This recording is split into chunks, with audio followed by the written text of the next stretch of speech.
lagi banyak ditanyain gitu, saya maupun orang-orang terdekat saya ditanya ini masalah kasus saya seperti apa dan kenapa sih saya lebih banyak diem gitu. Nah, memang menurut kami itu sebenarnya ini masalah perusahaan, bukan masalah yang harus kita sampaikan di publik sebenarnya gitu. Yang memang harus bisa diselesaikan dengan cara di perusahaan gitu. Ya, dengan cara kita kalau misalnya ada masalah ya kita RTK atau RUPS gitu kan, cuap-cuap di media sebenarnya gitu. Nah itu ya sebenarnya yang sampai sekarang saya agak bingung dan speechless juga sih ya. Maksudnya sampai sekarang saya melihat banyak pemberitaan yang miring-miring saya gitu, dan alhamdulillah memang hari ini kita dapat hasilnya gitu. Hasilnya ya SP3 itu. Nah mungkin kalau tentang pemberitaan SP3-nya itu ya Mas Jati kali ya yang bisa menjelaskan secara detailnya gitu. Pertama-tama syukur alhamdulillah ya, artinya dari rangkaian panjang perjalanan perkara Mas Irwan itu sampai pada akhirnya di tanggal 10 Agustus kemarin Polrestabes Bandung sudah memberikan kami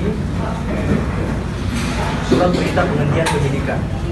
Artinya SP3 ini adalah bukti bahwa perkara yang dituduhkan kepada Mas Irwan selama ini itulah tidaklah benar. Itu kurang lebih. Itu diatur dalam pasal 109 ayat 2 KUHP. Di situ ada 3 alasan mengapa sampai SP3 itu diterbitkan. Yang pertama, tidak terdapat cukup bukti. Kemudian yang kedua, perbuatannya bukan merupakan tindak pidana. Dan yang ketiga, dihentikan demi hukum. Terkait SP3 Mas Irwan Syah itu diterbitkan dengan alasan bukan merupakan tindak pidana. Jadi sekali lagi saya katakan, bukan merupakan tindak pidana. Jadi alasannya itu clear, bukan merupakan tindak pidana. Artinya apa? Kalau bukan merupakan tindak pidana, maka saya pastikan bahwa apa yang dituduhkan selama ini tentu memiliki konsekuensi hukum. Karena tuduhan-tuduhan itu sudah berdampak pada pencemaran nama baik klien kami. Saya melihat banyak ya, komentar netizen bahwa ada kalimat sementara yang kemudian menjadi perbincangan bahwa perkara Mas Irwan ini SP3-nya sementara. Nah ini juga perlu saya klarifikasi bahwa di dalam KUHP tidak ada SP3 sementara. Itu yang saya perlu tegaskan. Di dalam KUHP tidak ada SP3 sementara. Begitupun juga di dalam surat SP3 yang kami terima, tidak ada satu kata pun yang mengatakan sementara.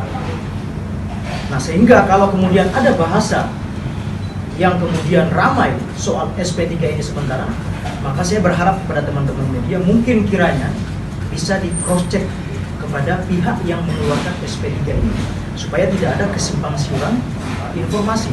Karena ini penting sekali, jangan sampai kalimat sementara ini kemudian bisa menjadi bola liar untuk mendiskreditkan klien kami seolah-olah ini sementara aja sifatnya, padahal ini bukan sementara. Ini jelas SP3-nya dikeluarkan karena perbuatan Mas Irwan atau yang dituduhkan oleh pelapor dalam hal ini Medina Zaid bukan merupakan tindak pidana. Konsekuensi hukum yang kemudian muncul setelah SP3 ini terbit, apa konsekuensi hukum itu? Yaitu klien kami sebagai warga negara yang baik tentu punya hak yang sama di hadapan hukum, yaitu beliau-beliau punya harkat dan martabat, punya kehormatan diri. Saya pastikan bahwa akan ada laporan balik. Dan perlu dicatat bahwa salah satu dari terlapor yang sudah di SP3 kasusnya itu sudah melaporkan Medina Zaid dan Lukman Azhari di Polda Metro Jaya. Sudah melaporkan. Kalau ditanya kapan dilaporkan, silakan teman-teman cross check di Polisian Daerah Metro Jaya. Saya kira itu dari saya. Yang pasti kita sudahi persoalan ini Dan Mas Irwan sejujurnya dari hati yang paling dalam sebenarnya tidak ada keinginan untuk melakukan upaya hukum dan sebagainya.